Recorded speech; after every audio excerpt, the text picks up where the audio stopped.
Саламатсыздар, урматтуу Чалкан медиа каналынын көрөрмандары, 5 мартка алынган өлкөбүздөгү акыркы сааттагы жаңылыктар менен сиздерди тааныштырабыз. Президент Садыр Жапаров Ак Ордо 3-төгү үйү сүрдүрүлгөн аялдын үйүнө барды.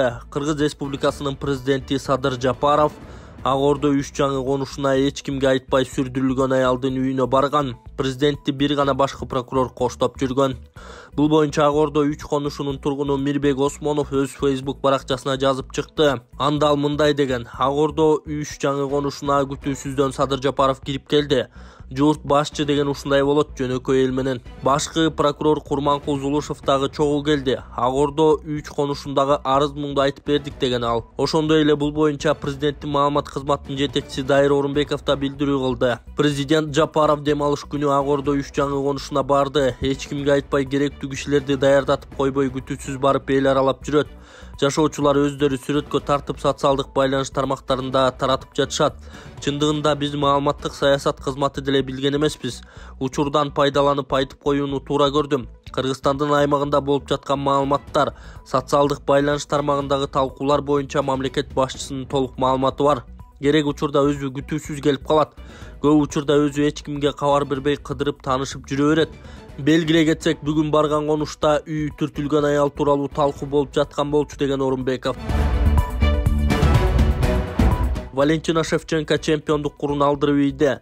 Жеңил салмактагы дивизион чемпиону Валентина Шевченко титулун 8-рет коргой албай калды. Бул жолу ал мексикалык Алекса Гроссо менен Лас-Вегас UFC 285 турниринин алкагында күч сынашкан. Шевченконун атаандашы оңой эмес экенин көрсөтүп, чемпион менен 4-раундга чейин таймашты. Акырында муун тыкмасы менен утуп кетти. Былтыр Шевченко чемпиондук курун коргогон беттештеринин саны боюнча аялдар арасында рекорд койгон. Акыркы ирет Сингапурда бразилиялык Тайла Сантасты жеңип алган.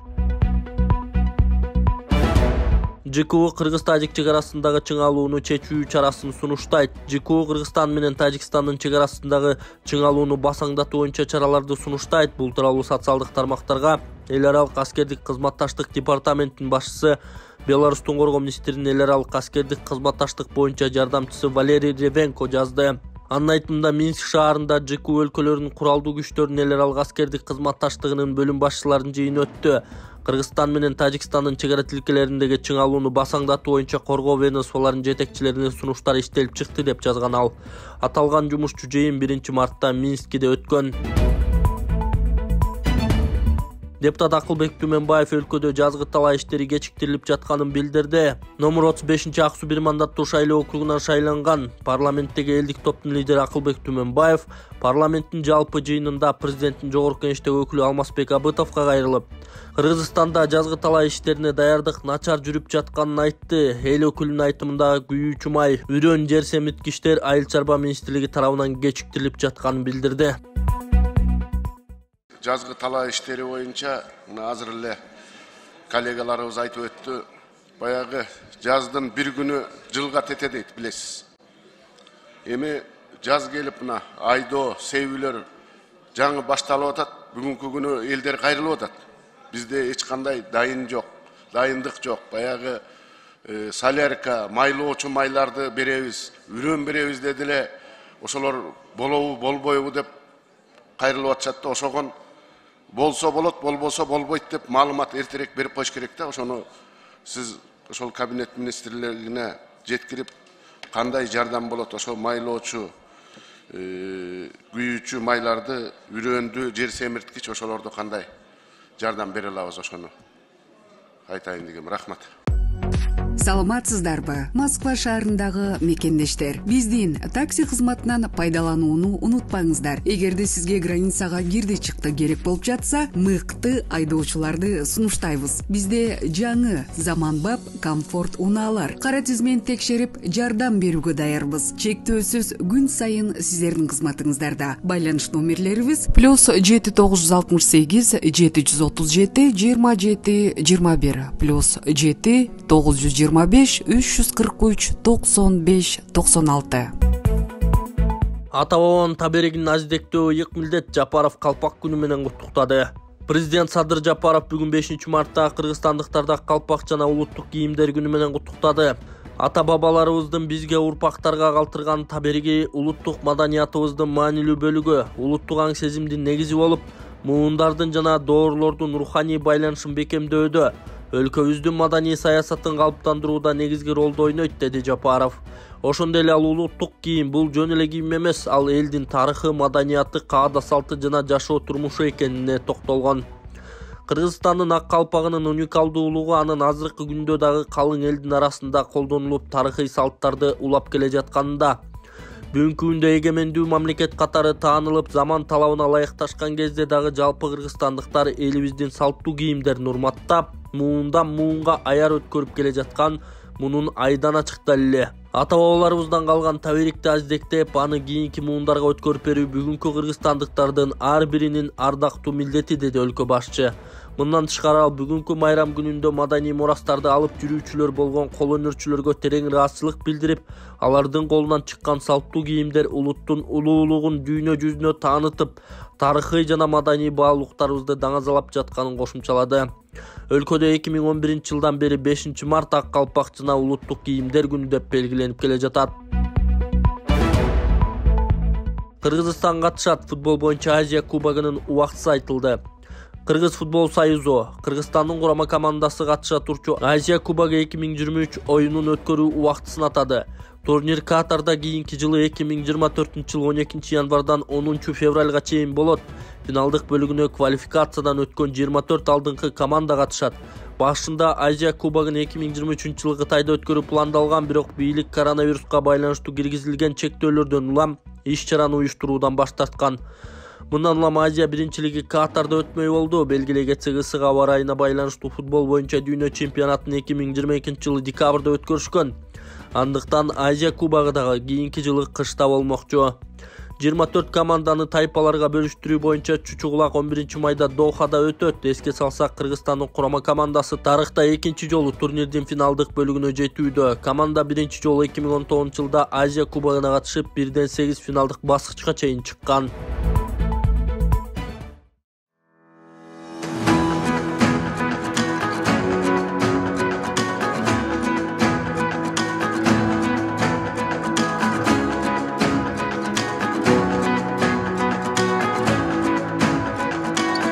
Калышына 2 айдын ичинде үйүбүз колго тийди. Мына документи колубузда. Кудай калса үй өзүбүздүн атыбызга өттү.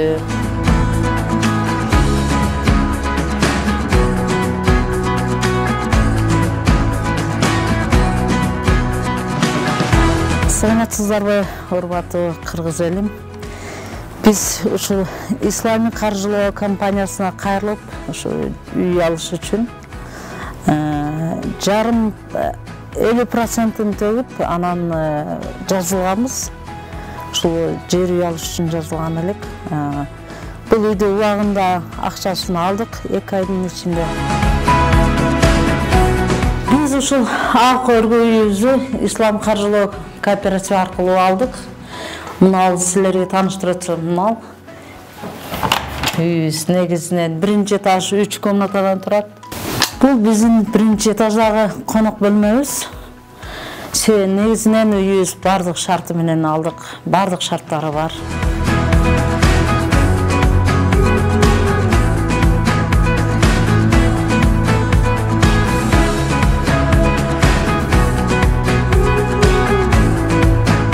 Бул жак детский комната. Андан кийин бул душевая. Анан кийин бул жагыбыз кухня. Кухнябыз аябай кенен. Кеңири, бардык шарты бар. Суу бар, газ бар, отопление бар. Бардык шарттары бар.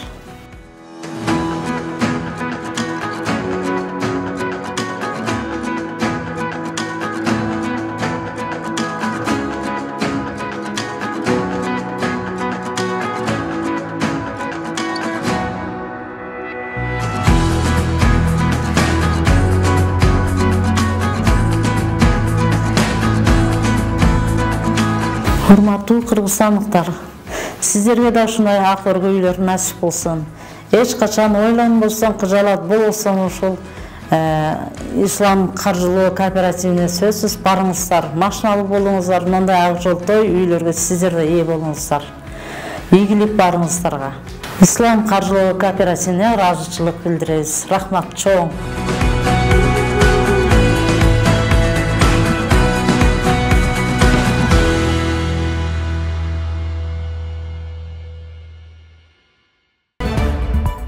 Акылбек Жапаров илимий изилдөөлөргө 5 миллиард сом багытталат. Министрлер кабинетинин кезектеги кеңешмеси өтүп, анда Акылбек Жапаров кесиптештерине жаңы дайындалган билим берүү жана илим министри Каныбек Иманалиевди тааныштырган.